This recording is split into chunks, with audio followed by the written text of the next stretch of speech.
राज्यघटनेतून समाजवाद आणि धर्मनिरपेक्ष शब्द काढा अशी मागणी राष्ट्रीय स्वयंसेवक संघाचे सरकार्यवाह दत्तात्रय होसबळे यांनी केली आहे। तत्कालीन पंतप्रधान इंदिरा गांधींच्या नेतृत्वाखालील काँग्रेस सरकारने 25 जून 1975 ला आणीबाणी जाहीर केलेली। या आणीबाणीच्या काळात काँग्रेस सरकारने घटनेच्या प्रस्ताविकेत समाजवाद आणि धर्मनिरपेक्ष हे शब्द जोडलेले होते। डॉक्टर बाबासाहेब आंबेडकरांनी लिहिलेल्या घटनेत हे दोन्ही शब्द नव्हते, त्यामुळे राज्यघटनेतून हे शब्द बाद केले पाहिजेत अशी मागणी होसबळे यांनी केली आहे। प्रस्तावना शाश्वत आहे, समाजवाद शाश्वत आहे का असाही सवाल होसबळे यांनी यावेळी उपस्थित केला आहे। तर यांना राज्यघटना बदलायची असा टोला अंबादास दानवेंनी लगावलाय। बाबा साहेब अम्बेडकर ने जो संविधान बनाया था उस के प्रस्तावना में ये दो शब्द नहीं थे।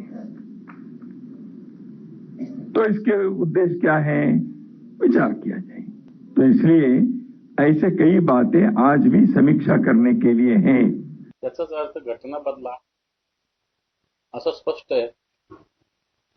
घटनेतल्या शब्दाचा विचार करणं, मला असं वाटतं भारतीय जनता पार्टीच्या घटनेत सुद्धा हा शब्द लिहिलेला आहे।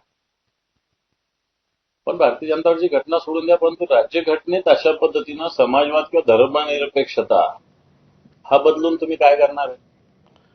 दरम्यान होसबळे यांनी केलेल्या मागणीनंतर काँग्रेस नेते राहुल गांधींनी राष्ट्रीय स्वयंसेवक संघ आणि भाजपवर जोरदार हल्लाबोल केलाय। एक्स पोस्ट करत त्यांनी टीका केली आहे। आपल्या एक्स पोस्टमध्ये राहुल गांधी म्हणतात, संघाचा मुखवटा पुन्हा उतरलाय। संविधान त्यांना खुपतं कारण त्यांना समानता, त्यात धर्मनिरपेक्षता आणि न्यायाबद्दल बोललं गेलंय। राष्ट्रीय स्वयंसेवक संघ आणि भाजपला संविधान नको तर मनुस्मृती हवी आहे असं म्हणतात राहुल गांधी।